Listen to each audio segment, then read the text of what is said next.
Nama saya Nurin Alia Maisara binti Rohimi, nombor matrik 230969.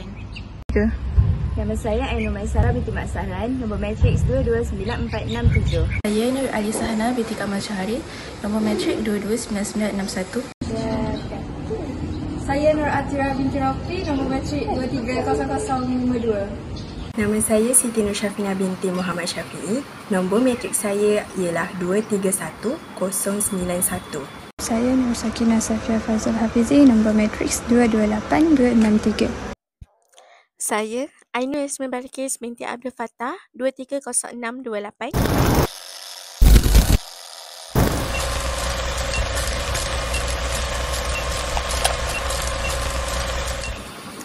Pentaksiran tingkatan 3 ataupun PT3 merupakan salah satu bentuk pentaksiran di peringkat menengah rendah bagi menilai pencapaian akademik.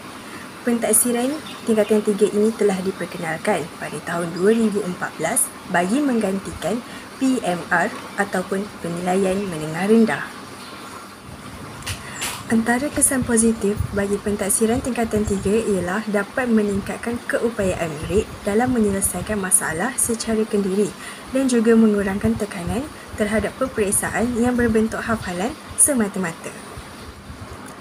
Namun demikian, pihak Kementerian Pendidikan Malaysia telah membuat keputusan untuk memansuhkan pentaksiran tingkatan 3 dan ia kekal hingga kini. Pengumuman ini telah dibuat oleh Menteri Kanan Pendidikan iaitu Datuk Dr. Razi Jidin pada tahun 2022. Kementerian Pendidikan KPM memutuskan untuk memasukkan pentaksiran tingkatan 3 PT3 mulai tahun ini. Kami telah membual beberapa orang daripada latar belakang yang berbeza untuk mengetahui serba sedikit pendapat mereka mengenai isu ini.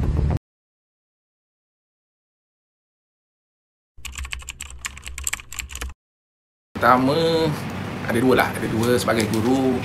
Kita memang ada yang setuju, yang tak setuju. PT3 ni untuk menilai tahap penguasaan akademik murid-murid ataupun pelajar-pelajar tingkatan 3. Tetapi dengan adanya PBS, pentaksiran berasas sekolah, maka termasuknya PT3 akan memberi ruang lebih luas untuk menilai pelajar-pelajar ni dari segi sasiah, akademik dan juga keseluruhan, bagi potensi kecemerlangan murid dan juga sasiah. So ada baik dan ada tak baik mengikut kepentingan masing-masing.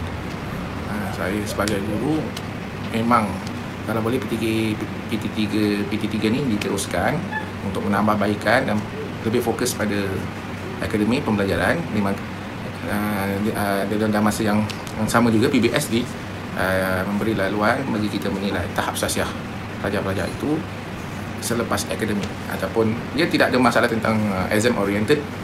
Kerana PT3 ni walaupun orang kata exam oriented, tapi kita menyediakan murid-murid ke tahap yang tinggi bagi satu periksaan yang berteluskan topik-topik yang mereka belajar setakat tingkatan 3.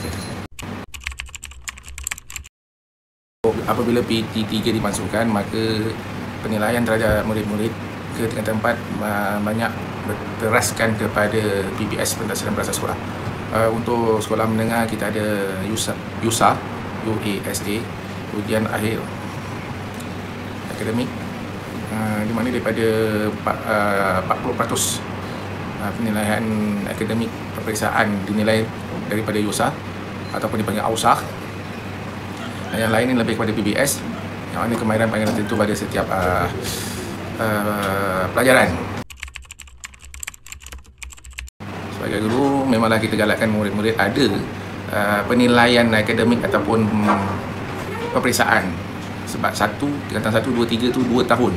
Kita perlu ada satu penilaian khusus untuk menilai akademik dan pencapaian mereka semasa belajar dengan PT3. Kemudian tingkatan 4, 5. Setahun orang kata tingkatan 4 tu honeymoon selalunya. Kemudian tingkatan 5 kita ada SPM yang tinggi. So untuk ada PTK, kita mengurangkan beban pelajar tingkatan 4 untuk menduduki peperiksaan SPM. So dengan jawapan itu, saya menyatakan tidak setuju. Perlu ada PT3 bagi memantau dan bagi memberi kemahiran murid untuk menjawab soalan-soalan. Yang mana benda itu akan berterusan apabila mereka belajar di Kolej Kemahiran, Universiti, IPT dan IPTA kepada mereka tetap juga akan menghadapi peperiksaan. So pada saya memang perlu diteruskan.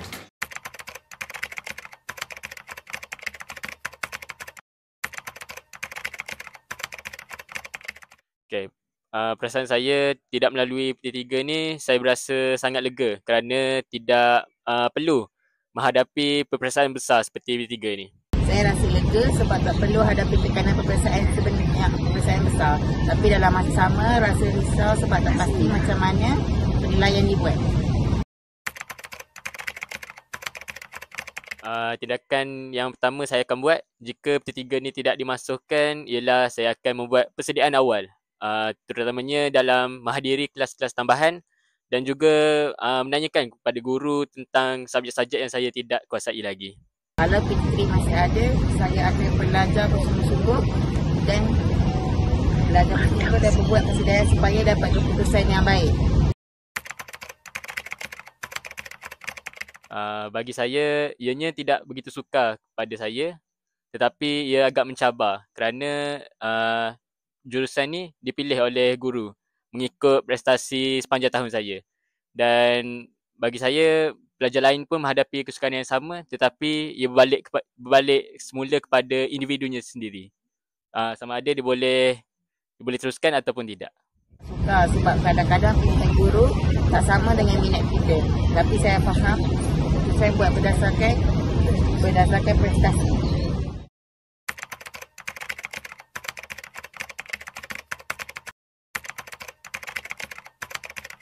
Kesan saya menjawab PT3 ni, saya menjadi lebih bersedia untuk menghadapi dunia Form 4 dan Form 5. Sebagai contoh, apa yang saya boleh comparekan dengan batch-batch lain, sebab saya batch terakhir.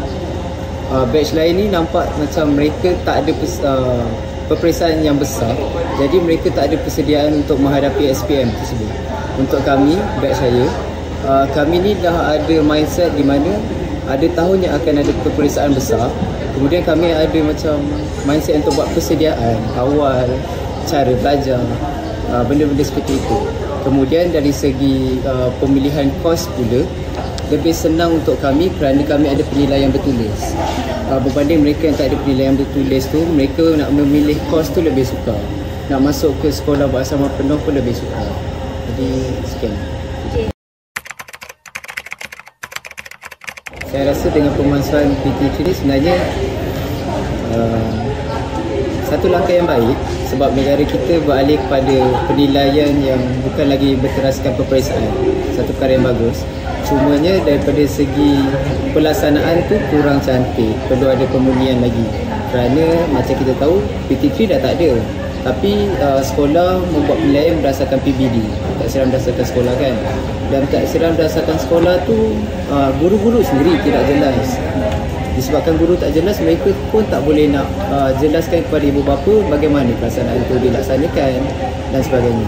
Jadi timbul isu di situ sehingga menyebabkan orang ramai ada naratif yang negara ni perlu pentaksiran berasaskan peperiksaan sehingga bila-bila sebab kita tak ada satu langkah yang efektif.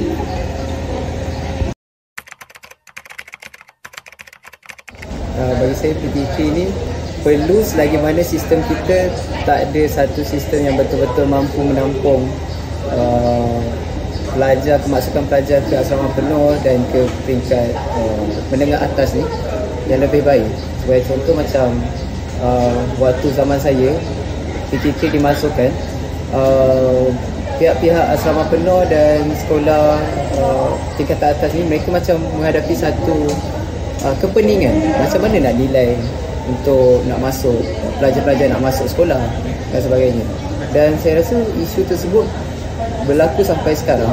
Ada juga sekolah yang macam masih lagi tak tahu nak sorting pelajar dan dengan isu tu berlaku rumutan macam cikgu pun ada mempersoalkan pelajar-pelajar yang masuk asrama penuh ni kurang kualiti berbanding dengan pelajar yang ambil PT3 dan dinilai berdasarkan peperiksaan tersebut. Jadi saya rasa PT3 ni perlu selagi kita punya sistem tak betul-betul bersedia untuk memansuhkan pentaksiran berdasarkan peperiksaan. Baiklah. Pertama-tamanya, saya merupakan batch pertama untuk PT3. Untuk pandangan sisi saya sendiri, PT3 ni dia merupakan perubahan yang terlampau drastik untuk batch kami, kerana kami telah dididik untuk menduduki peperiksaan tekmark, dan dalam tempoh yang terlampau singkat kami terus dipindah ke PT3. Jadi ia merupakan suatu langkah yang terlampau untuk kami batch pertama untuk menduduki PT3, dan ia merupakan satu masalah yang mungkin tidak semua merasai, tapi bagi saya sendiri merupakan satu masalah kerana kami perlu masuk dalam konsep PT3 yang kami sendiri tidak faham. Dia memberikan kesan, mungkin memberikan kesan, sedikit kesan buruk lah untuk batch pertama yang menduduki PT3.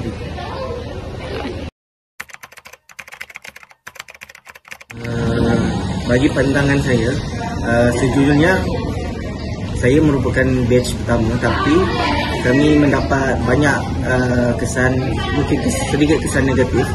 Tapi pada waktu tersebut merupakan PT3 dalam proses orang kata tidak matang. Jadi tapi bila saya lihat tahun ke tahun, program PT3 dia makin matang dan memberikan kesan yang terbaik yang untuk menggantikan PMR. Jadi bila PT3 dimasukkan, saya merasakan itu suatu